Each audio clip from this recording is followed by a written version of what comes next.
This is Murda Beatz, and at one point you would hear his tag everywhere. In this video, we're going to uncover the secrets behind his production, including melodies, drums, and much more. Everybody get your motherfucking roll on. I know shorty and she doesn't want no slow song. Nice for What samples his classic Lauryn Hill song. Now, of course, this is a special, one-of-a-kind sample. However, as always, I'm going to show you guys how to make your own. First, we needed the chords, and this progression is super unique. The second chord is something I'd never think to do. Every note in it is one semitone below the first chord and one above the second, making it completely out of key. However, it just works, and it's the reason for the very specific feeling that Nice for What gives you.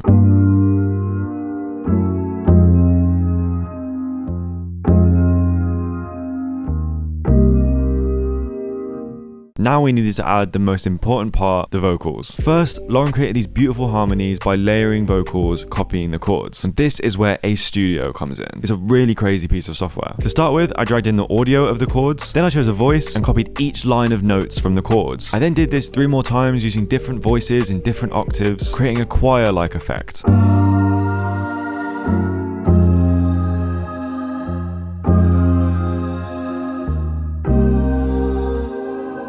There are a ton of high quality AI vocal models in Ace Studio, and you can even train it to create your own. It's super easy to use. You just click in a MIDI or you can import one that you've already made. However, what sets it apart is the ability to type in lyrics and completely customize the pitch of the vocals. For example, I added some vibrato, giving it a really soulful vibe.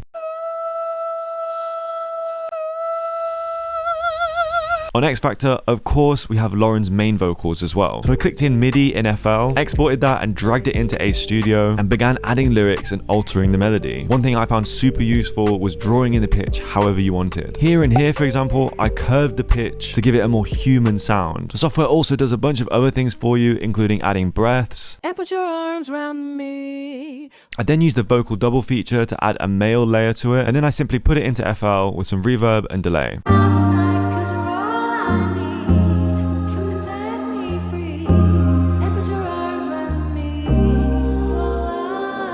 Now for the main section where the drums will be, I took away the lead vocal and chopped another one that I made in Ace Studio, putting it on top of the chords.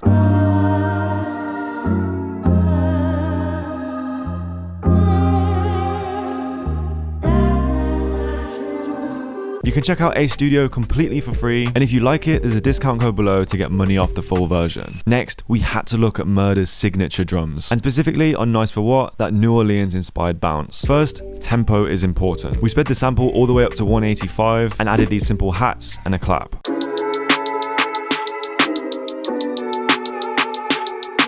Then I grabbed a signature hard Murda kick and laid in a vintage sampled chop as well as this vocal loop.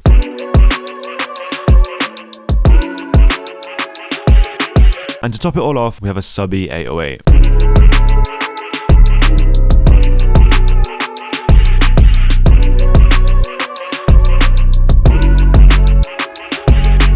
For our second beat, I wanted to dive deeper into Murda's signature dark sound.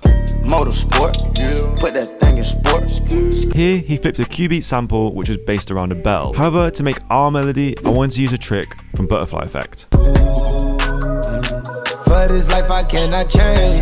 Rather than using simple chords like you hear in most samples, this one is comprised of lots of different melody layers combining together to create a harmonic structure. So first, I put down these 2 bells.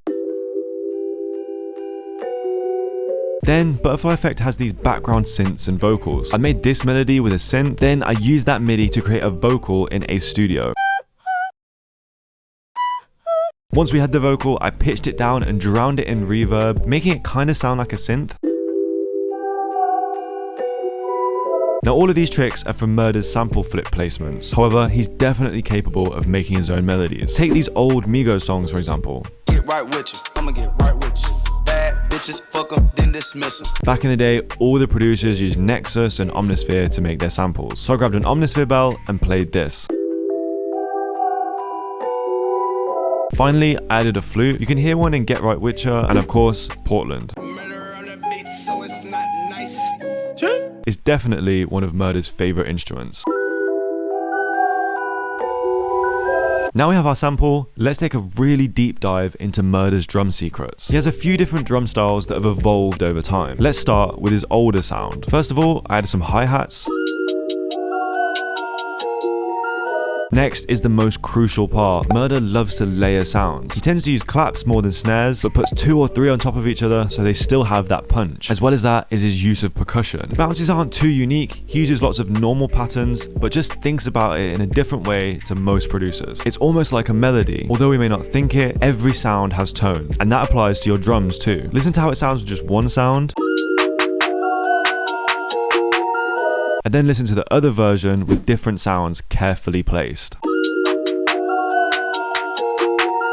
After that, we have a couple of extra bits of percussion and a kick.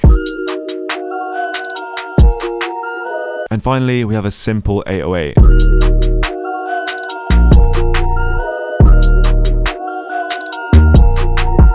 Another one of Murda's drum bounces can be heard on 1, 2, 3. There's a lot going on, but listen to how Murda describes it. The drum solo, like it just sounds maybe off to like an average listener, but then all together it all just like catches itself. First, I flipped our sample. To start the bounce, I added these claps and perks, intentionally putting notes where I wouldn't normally. Then, the hats. Murda has a main one on top with a 2-step pattern, but added 2 others underneath having a bit more of a stutter to them. Alone, the background hats don't sound good. But with the 2-step on top, it all makes sense. And to finish it off, we have a kick and 808. Something he loves to do is make the kick and 808 bounce off of each other rather than with each other. Notice how the 808 leads into the kick. Doing this rather than having them all hit together is definitely a key to Murda's bounce.